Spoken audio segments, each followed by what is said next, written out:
Team বা আধিকর্তারা আছেন তারা এই নামটা দিয়েছে। সত্যি কথা বলতে সেই তালিকায় রয়েছে anti hypertensive drug, anti diabetic drug, বিভিন্ন অ্যান্টি গ্যাস্ট্রিকেরও ওষুধ আছে এবং আরও বিভিন্ন ধরনের ওষুধ। এবার কথা হলো যে সাধারণ মানুষ এরা তাহলে যাবে কোথায়? আজ তো তাহলে বলা যেতে পারে যে জেনে শুনে বিষ পান করা হচ্ছে।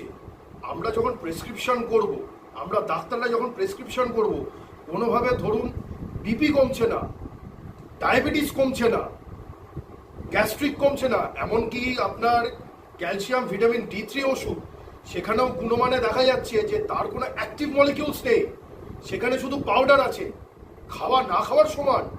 উল্টা দেখা যাবে যে অ্যাডভার্স এফেক্টও অনেক ক্ষেত্রে হতে পারে।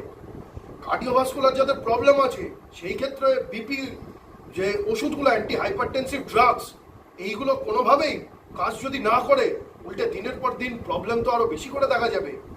ইউরিনারি ট্র্যাক্ট ইনফেকশন এবং আদার রিলেটেড যে ওষুধগুলো যেগুলো আছে সেগুলোও তো গুণমানে ফেল হয়েছে, সেখানেও দেখা যাবে যে মানুষের কোনো কিছু ভালো হচ্ছে না, উল্টে দিনের পর দিন ক্ষতি হয়ে যাচ্ছে।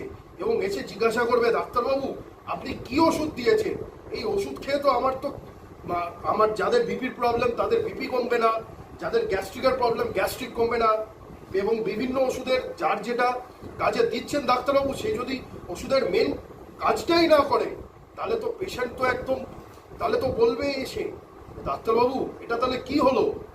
শুধু তাই নয়, এই নিয়ে যে শুধু পেশেন্টের হয়রানি শুধু তাই নয়, আমাদের মতো যারা ডাক্তাররা আছে তাদের বাড়িতেও কারণ না কেউ অসুস্থ হয়ে থাকে, আমরাও অসুস্থ হয়ে থাকি, আমরাও এবার মেডিসিনস খাবো কোন ভরসায়?